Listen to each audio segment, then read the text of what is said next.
Unity Online Radio, the voice of an awakening world.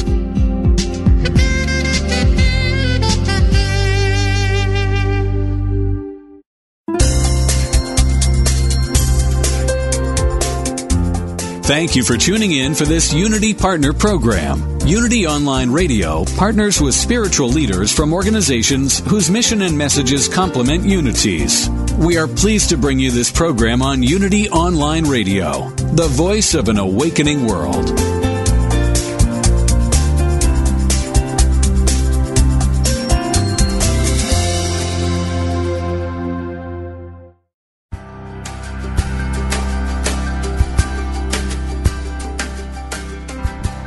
Welcome to Living on Purpose with psychology doctoral candidate Jesse Herriott from Atlanta, Georgia.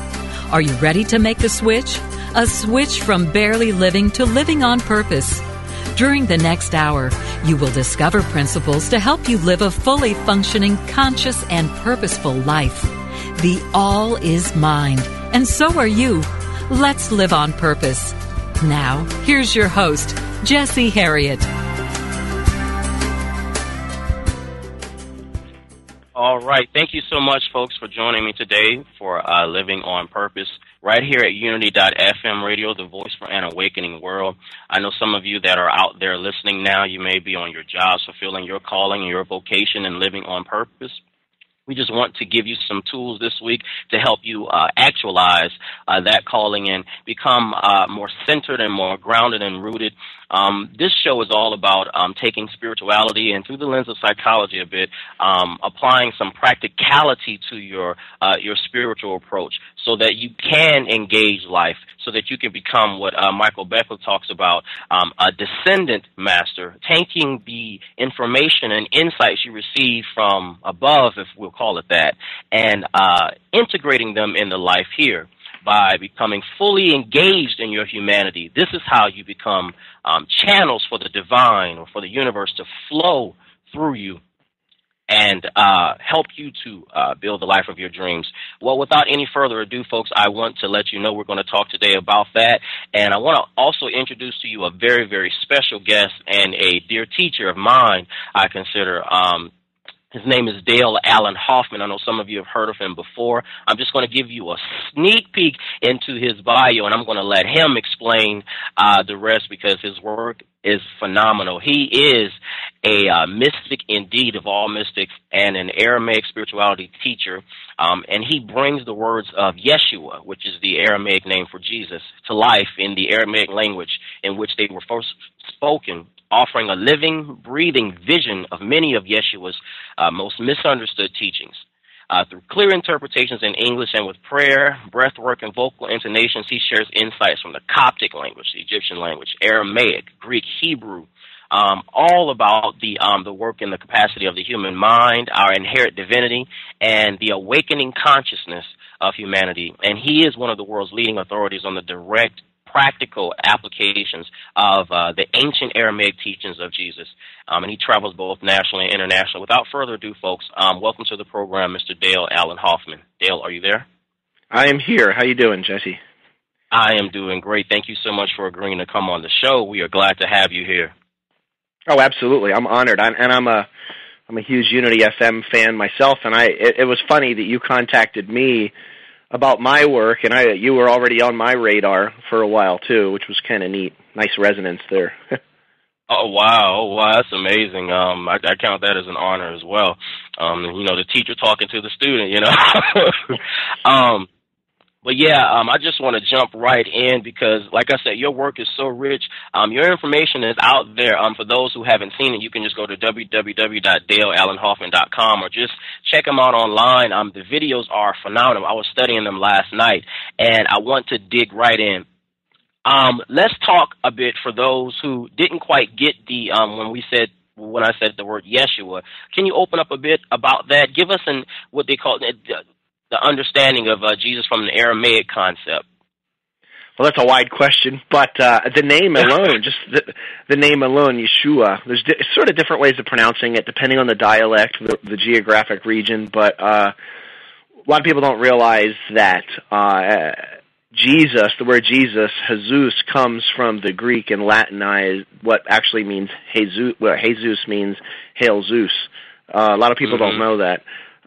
Jesus, it's so ingrained in the fiber of our being that when I really started teaching publicly years ago, I made it a conscious choice to say Yeshua as much as I could because it keeps me within a different frame, Yeshua, which the name itself actually, Yah means who, but it doesn't mean who in the way like a person who.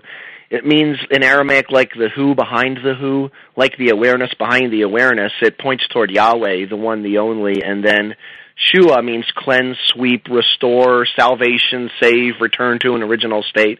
So the one who restores, there's so many ways of looking at it. Or Yahweh saves, there's different ways of saying it. But yet, it's like the name Yeshua was like the name John back then. You could scream into a crowd and 100 guys would turn around and go, what? If you scream Yeshua. So, oh, wow. And it's not so much that Aramaic's a miracle language, though at times I kind of feel like it is. It's so very clear in communicating. It's very simple. It's very direct. It doesn't have a lot of smoke and mirrors like English does. And even putting Aramaic almost to the side for a minute, it's real important to look at any philosophy as close to its original source as possible. And with, as you could say, the canonical Gospels or even Gnostic Gospels, we don't always know what the original source is. Make judgments like, I'll hear that all the Gospels were originally written in Greek, but you can look at the supposed Greek originals and see little Aramaic idioms that don't translate into Greek and make no sense, which shows that either obviously it was spoken in Aramaic first, so it's important to look at it there, and people will say, am I reverse engineering or what? How are we getting it?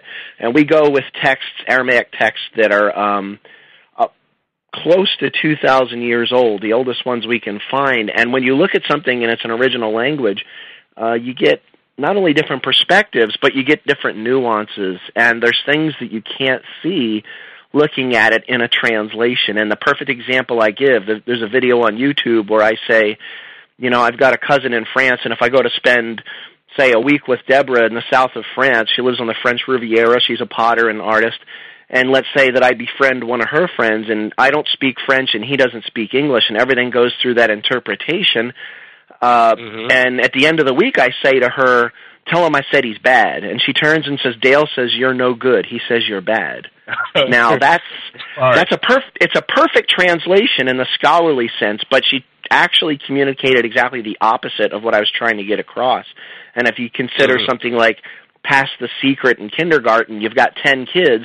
In 90 seconds, it starts with a blue car driving down the street and just turned its headlights on, and by 10 kids later, 90 seconds later, a pink elephant exploded before it fell off a cliff, and it's got nothing to do with the original. That's 90 seconds. What can happen in 2,000 years? So it's something to think about that we don't often think about. It is, and that's very interesting you said that. I want to jump in a little further. For those of you that are listening and you are new to this type of teaching, hold on. Don't change the channel. Don't click the X on your screen, because we are going to build into the conversation, and I don't want to lose you. So hang on, and for those veterans, hang on. You're in for a treat.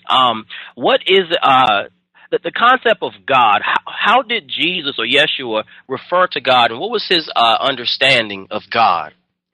Well, I wouldn't presume to say what his understanding was, but from what's in the teachings, and just the word God alone, the word God in Aramaic is Allah, which of course is Allah plus aha. Arabic came from Aramaic. Now, Allah, just the scholarly black and white linguistic translation, means absolute only being. Not greatest being, not the greatest of the beings, not the strongest being or the biggest being or the earliest being, but absolute only being. And that key word there is only. In other words, there's not God plus people plus animals plus life. There's only God. And if you don't understand his teachings from that perspective, then you don't get his teachings. If God is external, you're not going to understand anything he was saying, which is something even his disciples in a lot of cases had problems with stuff. I sort of imagine him sort of backhanding him a couple of times just out of fun, because they were with them 24/7, and they didn't get a lot of it. And that's understandable, though, because it's just a complete reality shift, and it changes your life to really. It threads itself into the fibers of your being to begin to observe life, not that God is in you, but that I am within God. And God is not God. When you say God, it's a label. That's not the one. Allah is not the one. Elohim is not the one. Wakantanka. They're labels for the one. And when you realize that you're not so much that I am God, but whatever God is, I am. It's a really powerful place to come from. It changes your life. It does. So for those that are struggling back and forth from worry and fear and depression, and they're being moved by the economy and hearing all these woes, based on your interpretation alone right there, there is only God. Where does that leave us? Where does that leave us? I would say, to me, that's a place of empowerment. The first thing is, it's kind of disorienting, I think, for me. That was one of the concepts, if you want to call it that. That was one of the things that took the longest to culture itself. When I first had it dropped in my lap, it popped, and I had really specific spiritual experiences when I was under the age of 10 that, I didn't understand until I was in my 20s, and I didn't understand I was getting that taste of that oneness. But it's interesting because at first, it's like I had to face all that junk inside of myself and look at it and see if it was really worth anything, all of this external being stuff. And that's the beauty of Unity, Centers for Spiritual Living, Divine Science, and the New Thought movement in general, and even beyond that, is it's about looking at the stuff that you've been holding so dear, and a lot of it unconsciously, not even realizing the stuff you've been walking around, slugging your backpack around. And it's like you start taking that stuff and you start taking what's in your heart and you take it out and you look at it and you go, well, is this really serving me? And it's like if something comes up in your path and supposedly what you're looking at on the page or from a teacher is the truth, in quotes, whatever that means, if it doesn't resonate for you, then just keep moving. Just let it go and walk on, because when it does resonate, it'll start popping, and it'll start, it's almost like dropping water into a frying pan full of butter. It just starts popping all over the place when you're ready, when you're ripe. And that's something that's really important to remember, not to force it. That's so interesting. One of my, another teacher of mine, Dr. Will Coleman from Atlanta, Georgia, used to say all the time, used to tell me it's beyond just understanding it, just beyond just head knowledge, just wrapping your mind around a language or, understanding and having all this stuff in memory. There's an experience that comes with this information. Is that what you're saying? Oh, absolutely. You cannot get there. You need your brain, you need your head to have the experience in the human form, but you just can't get there from your head. I just 2 days ago, I was in Washington, D.C. in Georgetown at the Divine Science Church, amazing place. And before I did a workshop about the Lord's Prayer, the Aramaic prayer of Yeshua, and before I did anything, I said, all right, I want you to hear something. And I know only some of you are going to actually put into practice what I'm saying.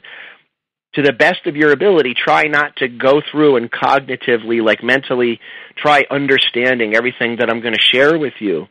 Because what'll happen is within a couple of minutes, pretty much you'll start to go blotto, and your brain will start to shut down, because you're building, what Michael Rice says, you're building new brain cells. You're culturing your consciousness. But if someone was able to sit with it, and I saw several in the crowd we had a really good crowd too, several who were sitting with it, and they were breathing, and when I would say things that were really wide, I could sense the wave go through the room, and you'd see them shiver and shake. And it's funny because those are the ones who came up 2 hours later, and some of them even said, I didn't necessarily understand everything you were saying. I was like, thank God, that means you were actually paying attention. They're like, but I can feel that shift, and it's so profound, and it's so wide, and it's amazing the letters and the notes I get about that. And to remind them, it's got nothing to do with me. It's got nothing to do with someone else or some great whatever avatar. It's about finding that spark inside of you. And it's like what you're, in the words of St. Francis, he said, what you're looking for is what is looking. And we're seeking something, we're seeking to add something to ourselves that we already are. And it's not that we have to try harder to be the light. We already are the light. We need to remove the impediments to the light that are in our consciousness. It's almost the opposite of what so many of us have been trying to do, because you create this stress of trying to become something else that you think you're not, when in truth what you're looking for is actually what's looking through you. And that's the deeper teaching. That's amazing. And you know, that answers so much, moving us to a subjective place, right, to a place of feeling. It's like what Reverend Ike used to say. He used to say, get full of the feeling. And it sounds kind of funny when you think about it, but based off what you said, you're talking about moving past just cognition and moving into a place where we experience, you know, some of the same experience. And these are some of the same experiences that these ancients had. You know, they moved to a place past just cognition when it came to their meditative work and things like that. They moved to a place where they actually experienced the divine. Am I correct? That's important because, for one thing, you boil any true philosophy down, and at its essence, if it's on, they're all essentially the same. Yeshua is one of my primary points of entry, you know, what you would call, you know, what people are used to as a Christian teaching. But you hit a huge point there, which is this, and a lot of people have, you know, this is a lot for some people to grok, that if you listen to like maybe my teaching or something like, I listen to Eckhart Tolle, and to me it's absolutely pure distilled wisdom, and it's so crystal clear. And I can give an Eckhart CD or DVD to some people or a book, and they'll go, I have no idea, it went right over my head. And what happens is some people can listen to me if they're not quite ready, and they can have this great cognitive experience and think I'm talking about all this brainiac stuff, but I'm not. It's not about what I'm saying, it's about where it's coming from and how it's like my state of being and where the words are actually sourcing from, where the vibrations are birthing out of. And when people get that, they understand that it's not about understanding what I'm saying, it's about tapping into the same place and coming from that. When you rest yourself in that consciousness, in that beingness, that presence, everything else starts to become crystal clear. Yeshua said that very clearly. He said, he was asked, I believe it was by one of the disciples, they said, why are you always speaking in parables? And it's interesting. His response was, look, to you, and I'm assuming, you know, to you, maybe probably the disciples, he's saying, to you it's given to see the kingdom, but to those outside, everything is in parable. And it's funny, if you look at it in the King James, it almost looks like he's saying to those outside the house. But what he's really saying is, look, to those outside the kingdom, to those who don't have that beingness living through them, who don't have their toes steeped in the bliss of eternity, that sweet nectar of immortality that Yogananda always said, to those that are outside of that essence, don't have that awareness in their life, everything's in parable. And it's beautiful because you can translate a parable into 20 languages and the essential essence stays the same. And the deeper teachings, you know, would be completely lost. The Beatitudes is a good example of that, where something that was very step-by-step process, very simple, very straightforward in Aramaic, became these theological promises, which are still nice, but they're sort of like a warm, fuzzy feeling or like a nice, warm bubble bath rather than something that literally gets inside of your heart and roots you out from the inside out and completely transforms your life in a huge paradigm shift, which is what the original Beatitudes were. It's about the experience. It's not about the mental understanding. You'll never get there. Like the Course in Miracles. I studied the Course for a couple of years with Marianne Williamson in a group in New York City that met up once a month. She would fly in once a month. She'd do a talk at Town Hall and then do this thing at the New York Open Center. And so many people have Dale, I'm sorry. They have a great. Okay. We have to take a quick commercial break. I'm sorry, okay. You're on a roll. Okay. Folks, hang on. We're going to get the rest of this when we return. I'm Jesse Herriott today, talking with Aramaic spirituality teacher and mystic Dale Allen Hoffman. When we return, we'll continue the conversation right here, Living on Purpose. Stay tuned.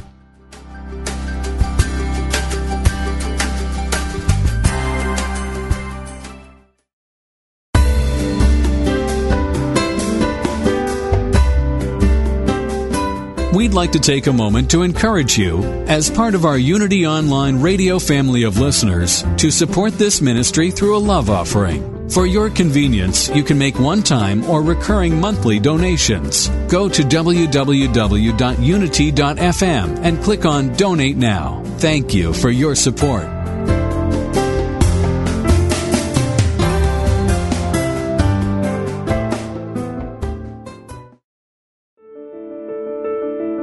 He's the most talked about figure in history.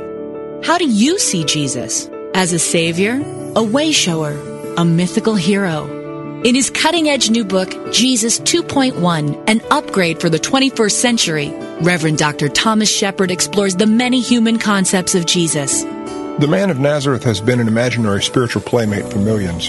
Best friend, confidant, silent lover, surrogate father, brother, husband, trusted king when earthly governments fail, all-purpose superhero who will save the day before the final credits roll. Jesus is like a program that has been adapted through the ages while the basic code remains undisturbed despite all subsequent modifications. Now it is our time to rewrite and reinstall the Jesus program with updates for today, just as every previous generation has done and every subsequent generation will do.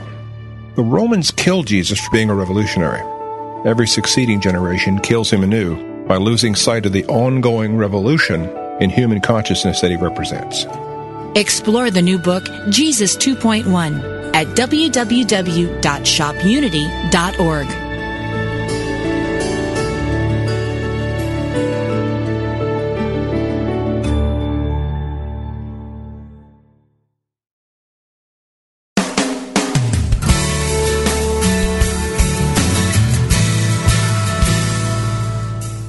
Do you experience the peace and joy promised by A Course in Miracles? Or are you still struggling to truly live your beliefs from moment to moment? Let Reverend Jennifer Hadley help you focus on your intent to be the love, be the peace, through practical application by walking your talk. Experience the healing live every Tuesday at 10 a.m. Central on A Course in Miracles, Living the Love, Walking the Talk, only on Unity Online Radio, the voice of an awakening world.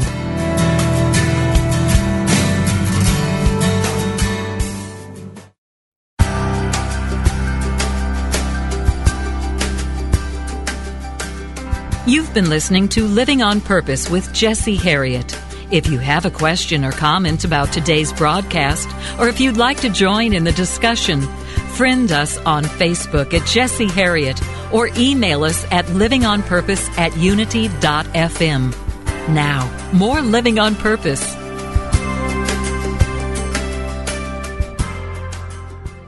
And we're back, folks. We're talking today with Aramaic spirituality teacher and mystic Dale Allen Hoffman. Dale, before the break, you were mentioning about your experiences with A Course in Miracles. Could you finish up on that?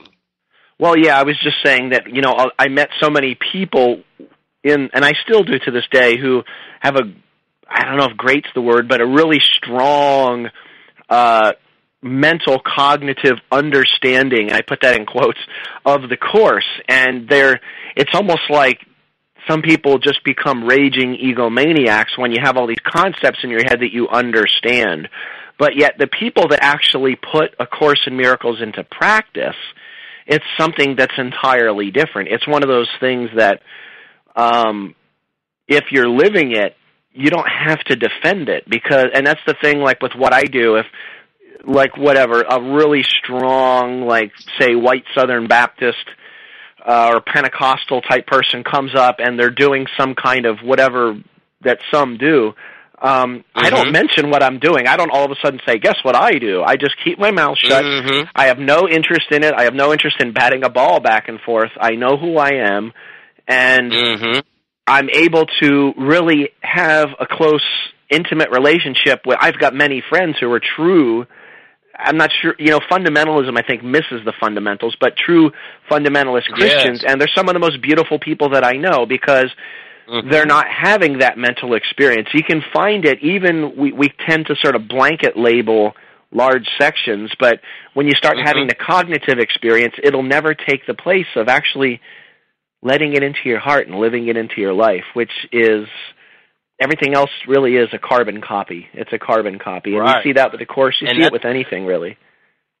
And that's beautiful that you said that. I pulled away two things. One, that like how they always say, it's not about trying to convert someone and being comfortable with who you are, but also respecting other people's paths. Because, and what we do and what we know, if someone wants, a little information, they'll let you know. They'll open up to you and ask you a question or, or ask you something, or there'll be an opportunity for that and for you to share. But it's not about trying to, tell them what they're doing is absolutely wrong. You have to drop what you're doing and follow my way. Because there's some beautiful paths that are out there.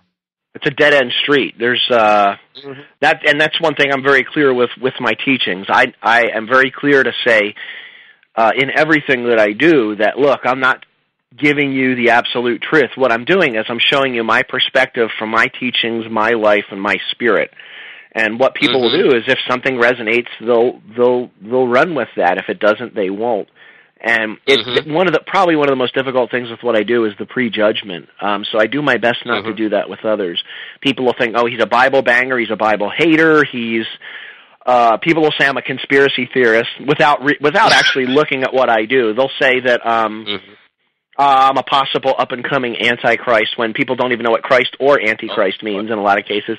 Right. And I get a kick out of that. To me, it means I'm not necessarily ruffling feathers, but I'm resonating something. And it's important, people like being in the same room with this or listening to a CD or a DVD, but especially being in the same room is a far difference from just watching, say, a video on the internet, which you can have a great experience with. But it's like most of what happens with me is not mental. It's the energy in the room, and it's that presence. And not everybody's going to feel that energy, though most do. And people will just burst into tears. Or in Pittsburgh last year on Mother's Day, 2000, I remember at Unity of Pittsburgh, I speak at more Unity churches than anywhere, and I said something, and a woman just busts out laughing.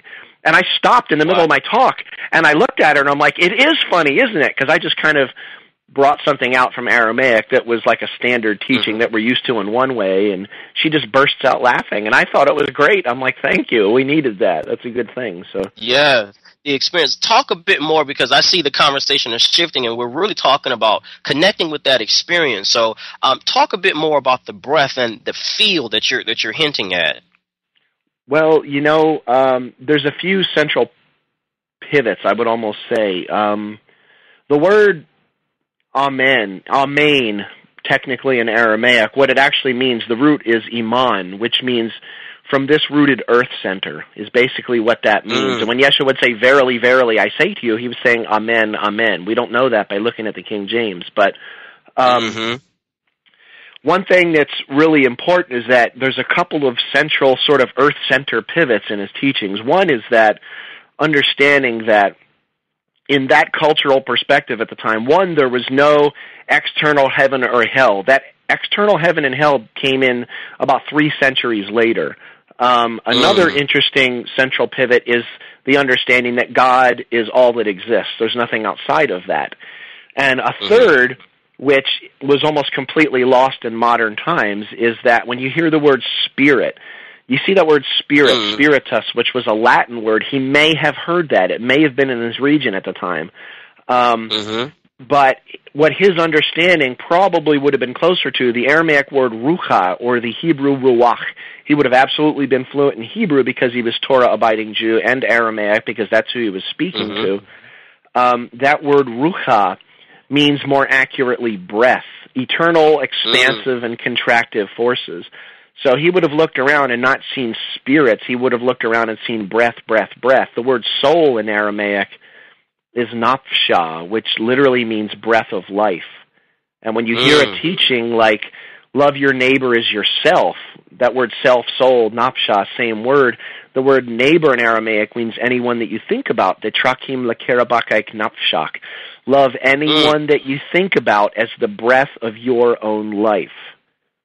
And when you bring the breath back into the Aramaic teachings and start looking not from that sort of elusive, beyond the fingertip reach spirit, and people will say, oh, but I love spirit and I love the word spirit. I'm not saying throw the word spirit out, but I'm saying bring breath into the equation. And if I say to someone, show me spirit, they're like, huh, what? But if I say show me breath, all they have to do is go, and it's amazing that breath is one of those central cores of all of his teachings, and it was almost completely lost, and it became like he had this special breath power. In John 20:22, Jesus breathed on them and said, receive ye the Holy Spirit, Holy Ghost. You look at that phrase in Aramaic, the proper, with that prefix, what it meant at that time as opposed to now in modern Aramaic, or Syriac, modern Assyrian, he basically, in Aramaic, he said, Jesus breathed with them and said, "Receive ye Ruach HaDekudsha, the all-embracing breath of God." Wow. Whole difference. And when you bring the breath in, you awaken his teachings. You really do. That's funny that you said that. I was last night doing some meditations and some intonation work. Was that something that he was doing as well during that time, that intonation breath work? Well, intonation, doing like vocal toning goes back way back into the Aramaic culture. It's still something in the mystical legs of Christianity in the Near East and the Mid East today. It's amazing that if you look at his teachings in Aramaic, meditation is really all over them. It's all over his teachings, especially you look at the first beatitude, "Blessed are the poor in spirit, Tuvehun lamaskene ibaruch, dedil honhi malkuta deshmaya." Blessed are the poor in spirit. That word, if you just take, before they put phonetic markings in for vowel sounds, if you have just the consonants of M-S-K-N, miskin, that word miskin means poor. Now, if you put in the vowel sounds to connotate what the original Aramaic text that we have said, it wasn't miskin, poor, it was maskin, which meant home. And what's interesting about that is that word home also means an implied emptiness, an empty home. So if you look at poor in spirit, what it actually meant more accurately in ancient Aramaic was empty in spirit or home in spirit. And remember, the word spirit is actually ruka, which means also breath. Empty in breath, home in breath. That's meditation. Empty in your breathing. Empty as in you're not doing anything other than paying attention to your breathing, paying attention to the body's process of breath. And when you do that in that emptiness, not seeking an end result other than being with your breath, in that emptiness you find your true home. It changes it entirely. It does. That shifts the whole paradigm in meditation work, because when you talk about meditation, just even for those that are in different paths, you know, whether you consider yourself a Christian mystic and you do contemplative prayer, meditation, whatever, there's always this sense of work, you know, that some people that you find in conversations when you talk about meditation. Well, you have to do it like this. Well, you have to do it like that. Well, I don't do it because I don't get anything from it. I don't have these big aha moments that everyone else gets. You know, it's really important to me, like I said earlier, that it's not going to work exactly the same for everyone. It's kind of like people love to judge what people's actions in life. And you know what? If you were in the exact same circumstances, came up through the exact same life experiences, the exact same family, friend unit, whatever, work relationships, you'd be doing exactly the same thing right now. And everything's not going to pop for everyone, and that's why I don't take it offensively if someone there was like a little thing on Facebook where someone said, yeah, but you know, no scholar, no matter how well-intentioned or heartfelt they are, will never be able to match the original. And my reaction to that when I looked at it, I had to laugh because I'm like, of course not, because it's not the original. But what an unconscious thing to just keep the box closed and not even explore, because, I mean, wow, isn't that, it's just such a, but yet at the same time, I understand that it's not going to resonate for everybody. I am not one of those people who has this egoic thing that everybody needs to hear what I'm doing. I'd love for everyone to hear it, but, you know, there's so many variables in it, and some couldn't hear it. Even if it was right there in their lap, they wouldn't even be able to understand what I was saying, or would have such a judgment for it that they couldn't let it in. And, you know, that's fine. That's fine. I'm living my path, and I don't have any reason to sort of force it on anyone. But, wow, it's awesome, though. It's awesome. I break out in tears sometimes, just in mid-sentence, where or there's so much energy coming through me in a room when I'll just be in the middle of a sentence and I'll just stop and I'll just be staring at the audience for, you know, with the gathering there for literally 30 seconds to a minute, and tears will start coming down my face, and some will get that, and other ones are poking their partners going, what a dope, you know, and that's okay with me. It's about that person. I know what you're saying. It is. It's about that presence, and that's what I'm seeing now. And you know what? Cognitively, I don't even think words can help us, because things are changing so much now in our lives. It's like, I was talking to my wife the other day, and we were reflecting on our past and growing up and things like that. I don't think words could change things and give people the breakthrough, if I could talk about it like that they're looking for. I don't think words can do it. There's an experience. That's the only thing, this energy, this rush, that's the only thing, that breath, that spirit, if I can use that term, to come in and make that, to help unlock what seems to be hidden in us, People laugh kind of because I appear to be, on the outside at least, a language guy, and people will hear me say, the finger is not the moon, which of course is the Buddha. And I'm like, look, the words they're an entry point. And if you're just sitting there and trying to understand what I'm saying, you're missing the entire point. What you got to do is put it into practice. And I had these issues when I was deeper in the scholarly realm about 10, 12 years ago. And I'm sitting in a room full of scholars, and they're like, look, does it mean this? Does it mean that? And there's this argument about what something on the page really means, and I put my sheepish little stupid hand up, and I'm like, very quietly, meekly, and I say, maybe, has anyone actually tried to put this into practice? You realize this is a process, and if you try it and it doesn't work, then you're probably off. And if you try it and it does work, then there's some value there. And they basically look at me like, kid, you're in the wrong room. And that's when I went, all right, I realized that this theology will never get it. You can talk theology, you can talk yourself into circles, and there's a value in it. But theology is, again, it's that finger pointing at the moon. You've got to be in the experience. And that's where, it's like I say, when you're in the room with what comes through me, it's less about what I'm saying, and it's more about the tone and the vibration of it. And that's why I always begin all of my talks with Aramaic prayer and intonation, vocal toning. There's different words that I'll use. And when people get that consciousness, the rest just slides out very gracefully. And I let them understand, look, it's more about this, what you're feeling right now, than anything I can say to you today. Anything. And this is what we need, folks, this experience. This is what we're talking about. This is what all the teachers and all the ancients talked about, this experience of oneness and interconnectedness. Real quick, before we go to break, Dale, could you give us, you mentioned the Word of God and something that you were saying.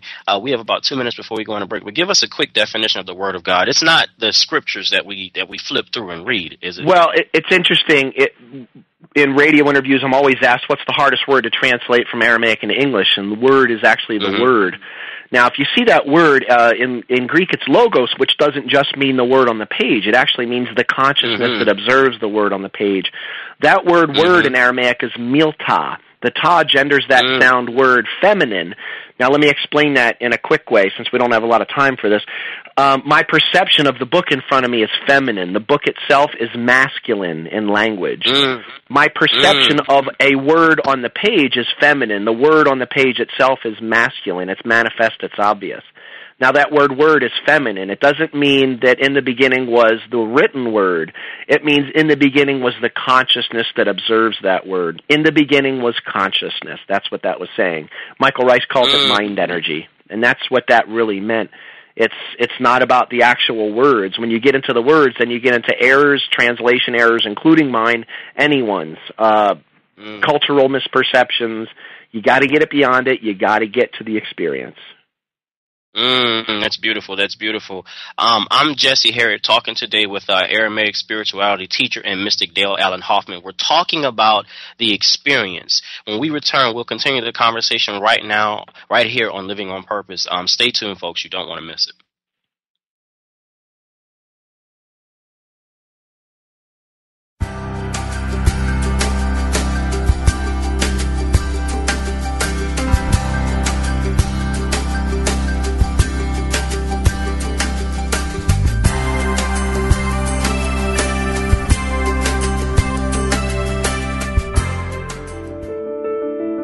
He's the most talked about figure in history. How do you see Jesus? As a savior, a way shower, a mythical hero. In his cutting-edge new book, Jesus 2.1, an upgrade for the 21st century, Reverend Dr. Thomas Shepard explores the many human concepts of Jesus. The man of Nazareth has been an imaginary spiritual playmate for millions. Best friend, confidant, silent lover, surrogate father, brother, husband, trusted king when earthly governments fail, all-purpose superhero who will save the day before the final credits roll. Jesus is like a program that has been adapted through the ages while the basic code remains undisturbed despite all subsequent modifications. Now it is our time to rewrite and reinstall the Jesus program with updates for today, just as every previous generation has done and every subsequent generation will do. The Romans killed Jesus for being a revolutionary. Every succeeding generation kills him anew by losing sight of the ongoing revolution in human consciousness that he represents. Explore the new book, Jesus 2.1, at www.shopunity.org.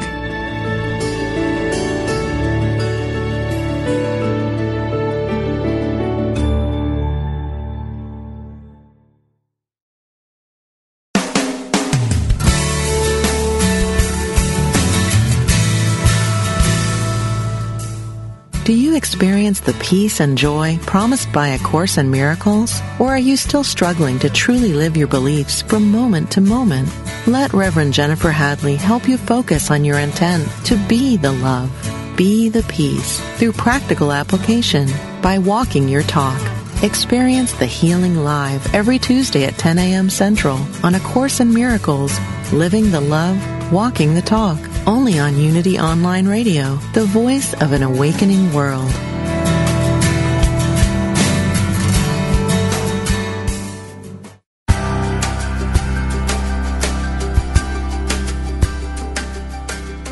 You've been listening to Living on Purpose, where psychology meets spirituality.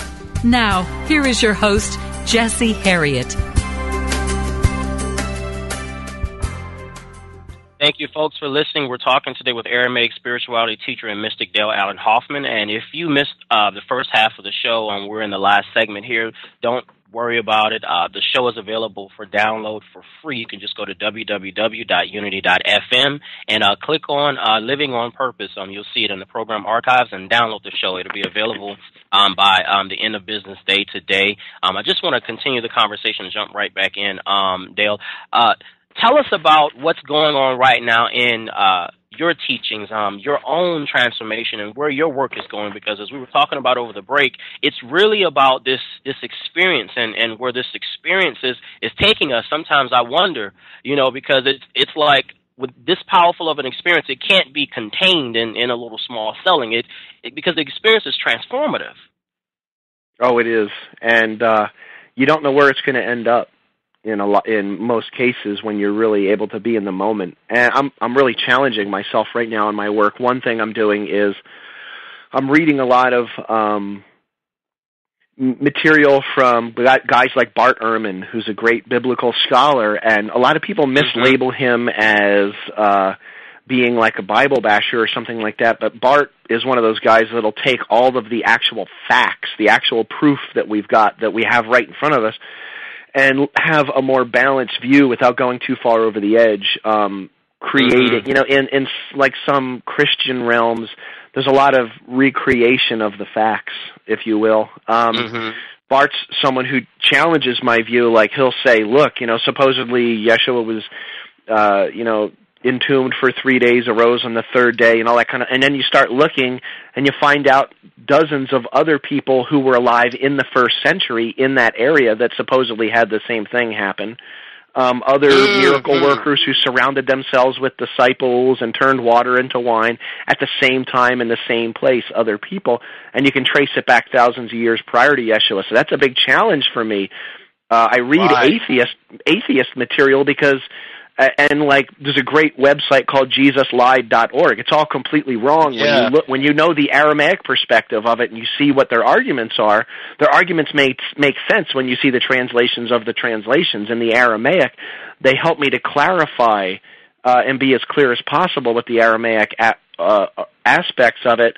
when you see the translations, what they're saying is true. When you see the original, they're not. But that helps me to see my blind spots, which is important to me, that I'm always open. I'm always open. But another thing is my work is moving back toward vibration. For me, I've been a musician since I was a very young child, and music is starting to come through, and we've got a crystal bowl meditation with vocal intonations that's coming out in a few weeks. And I'm working with musicians, and we're starting to work toward toning CDs and toning music and doing audio-visual shows that we're putting one together here in the Asheville area, where there's going to be a huge screen that will have fractal generating programs that are responsive to the music that's being played. And I'll be doing prayer, a little bit of teaching, not much teaching, a lot of vocal toning, and things with the audience, like very experiential. And the insight is to take that to churches and music festivals eventually. My work is really transforming, and it's becoming so much more about sound, light, and vibration. And I'm usually just about, I've got so many: Louisville, Newport News, Minneapolis, Maryland, New Jersey, Long Island, South Carolina, Michigan. I got a lot of events coming up, and more of my stuff is becoming less about talk. I put the CDs out that have a lot of talk, and then there's also, the vibration and intonations in it. But I'm realizing, look, this is more about experience, and I'm integrating more and more of toning, vocal toning, and vibration, and silence, even silence in what I do. And I'm understanding that it's about the presence rather than the words. And my work is in a state of flux in such a way that I'm challenging myself so much, and I'm just completely open to let it come through and change me. And I don't know exactly where it's going to end up, and I couldn't possibly be more happy with living that way. I have my visions for the future, but they're not very stagnant. It's almost like I have, a street sign in my sight, but I'm still, of what's coming up a quarter mile down the road, but I'm still fully present now in this moment so that it can flow through me. And it's the way it's just an awesome way to live. I used to live like that when I was 3 years old, and it took me decades to get back to living like that. So. Wow, that's amazing, and I know exactly where you're coming from. How does what you're saying? I'm trying to connect it with the question, so I'll just come right out and say it. I want to pull from a video I watched of you where you jumped into some of the I am statements of Yeshua. Was Yeshua talking about this experience that you're referring to in some of those I am statements? Well, what's interesting about the I ams, which are almost all centrally in the Gospel of John, Yohanan in Aramaic, the I am statements, one of the questions I get asked the most is people say, what was he saying when he said, I am the bread of life, or I am the light of the world, or I am the gate, all these different things. And there's one thing that's really important. If he was talking about himself in Aramaic, he would say, Ina. In other words, I am the bread of life. Ina lachma dachai. I, Jesus, am the bread of life. But that's not what he said in Aramaic. And those phrases, and people say, oh, well, this was originally written in Greek. Well, what would he originally have spoken it in? And what it is in Aramaic, it says, Ina, Ina. Now, Ina means I. Ina, Ina means what? I, or in Aramaic, the I within the I. Remember earlier I was saying the Yah in the beginning of his name means like the who behind the who, the awareness within the awareness. And he was saying that the I within the I is the bread of life. That word bread, lachma, means true sustenance and realization, the true sustenance of life itself that lives through me. The I within the I is the light of the world. The I within the I is the gate. And interesting, that word gate in Aramaic, taria, means portal. Portal. The I within the I is the portal to the fertile field of consciousness, the pasture, that you can go in and out of through your awareness. When he talks about going in and out of the gate, it's so deep when you see it. And that's the thing that's important to me, is that I'm not doing a stagnant word-for-word translation, but that I am being able to, as best to my ability from what I've been able to study in my personal experiences, and without going deep into that, my personal experiences with Yeshua, that I'm able to bring it across not so much word for word, but experience for experience in a way that hopefully as close as possible to what his listeners would have understood from their spiritual, cultural perspective. And that Ina, another beautiful example of Ina is in Matthew 28:20 when it says, I am with you always, even unto the end of the world, unto the end of the age, unto the end of time. And I'll say to people, when's the end of the world? They're like, I don't know. I'm like, when's the end of the age? They're like, well, we just had one. I'm like, okay. When's the end of time? They're like, I don't know. And I'm like, all right, let's look at this in Aramaic. Ina amkun ina, in the beginning, where it says, I am one with you. He says, Ina amkun ina. Ina means I. Amkun means one with, fused with, united with. Ina, again, means I. Not you, but I. He said, I am one with the I. I am one with I. And it goes on in Aramaic to say, in every present moment or every now moment, in the anticipation of the ceasing of your conception of time. I am one with the I in every now moment in the anticipation of the ceasing of your conception of time. So he's saying, when does time fall away for you? Now. When's the end of time? It's now. When's the end of the world? It's now. This is all happening now. They said in the Gospel of Thomas, can you tell us how our end will come? And he said, have you actually found the beginning that now you're looking for the end? Blessed are those who take their place in the beginning, for they'll know the end and they will not taste death. So they say, when's the kingdom going to come? 2,000 years ago, they asked him. He said, what you seek has already come, but you do not comprehend it. He said, 2,000 years ago, the kingdom was already here. And you can only access that outside of time and space, which happens now. And how do you do it? Through your breath and through your awareness now. Wow, that's amazing.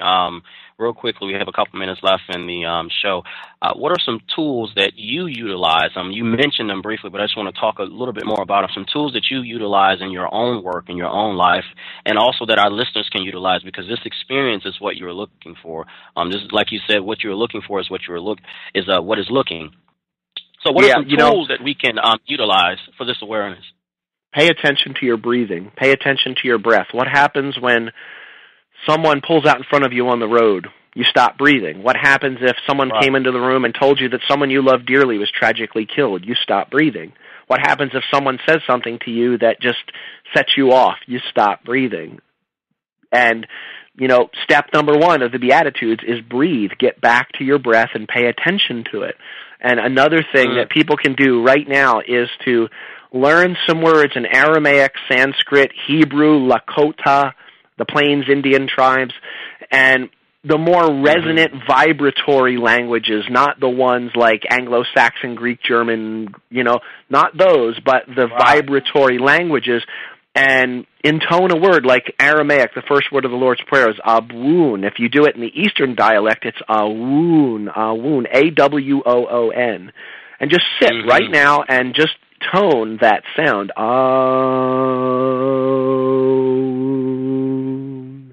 That's one of the things I do with the groups. It could be 10 people or 1,000 people, and you get everyone toning like that. It's profound. You can get stuck in traffic and just quietly under your breath start going, or if you're having a stressful day, and immediately, within 10 seconds, your entire perception will shift if you allow yourself to be in that vibration, in that experience. Those are 2 things. Pay attention to your breath and learn to bring vibration and vocal toning into your life. That's very powerful. We only have a few seconds left, Dale. I don't even know what to ask, guys. Just it's like what happened with Bishop Spong. He says sometimes the information can give you indigestion. I love it. I love John Shelby's Spong is just awesome. He's one of my avatar teachers, so yeah, he's a big deal. Cool. Oh yeah, thank you, Dale. Thank you so much for the transformative work you are doing. We'll hope you'll definitely keep us posted on your upcoming events and appearances, and come back to see us, or see us in cyberspace. Absolutely. And I'd say real quick, go to my website, sign up on my email list, because we cover our own travel expenses. If you want me to come to your town, we'll be there, and yeah, it's awesome. So cool. Oh, beautiful, beautiful. His latest project, folks, is a powerful DVD special entitled The Word, Sacred Illumination of the Original Aramaic Teachings of Yeshua. It's available at DaleAllenHoffman.com. You can follow this dynamic teacher online via Facebook, Twitter, or YouTube, or by Googling his name directly at DaleAllenHoffman.com. Thanks so much for tuning in this week to Living on Purpose. To sponsor this broadcast or to make contributions directly to Unity Online Radio, just go to www.unity.fm and click on Contribute. Thanks so much for joining us. This has been Jesse Herriott encouraging you to live on purpose.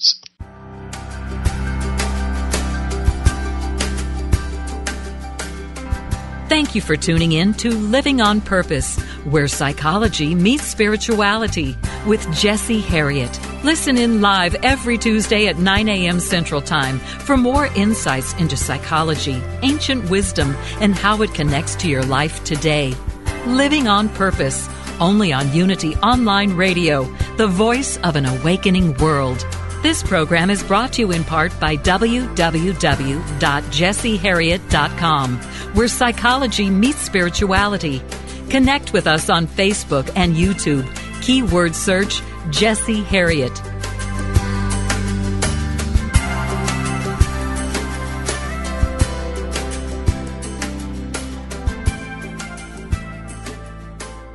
There is peace.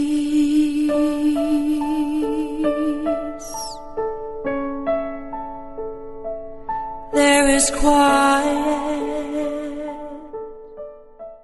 Reverend Paulette's mantra is, "It's all a prayer." Tune in every Tuesday as Unity Minister Paulette Pipe leads you in meditation and prayer on Touching the Stillness. Make no mistake, this is not nap time. With an energy that will captivate you, Touching the Stillness will guide you in deep meditation, leaving you enlivened. Hear astounding meditations and learn more about different forms of meditation. Enrich your prayer life as Reverend Paulette, Senior Minister of Touching the Stillness Ministries, affirmatively prays with power and authority by taking live prayer requests from callers like you. Whether you have a prayer request for yourself or for a loved one or are ready for a deepened meditation experience, make sure you tune in on Tuesdays at 11 a.m. Central Time, where we'll be joining in consciousness with the unceasing prayer activity of the Silent Unity 24/7 prayer ministry at Unity Village. That's Touching the Stillness with Reverend Paulette Pipe every Tuesday right here on Unity Online Radio, the voice of an awakening world. Letting go in the stillness.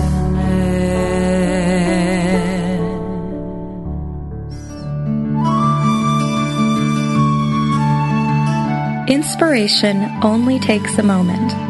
We invite you to consider these words from Unity author Charles Roth. Live deeply in the present moment. If you are going to work on the premise that real energy, real excitement, that feeling of being fully and enthusiastically alive comes from a source within you, then it follows that you have to spend some time getting acquainted, being at home in those far reaches of inner space. Peace is power, for out of stillness strength is born, and out of inner harmony productivity flourishes. Rest in that inner peace. This meditative moment is brought to you by Unity.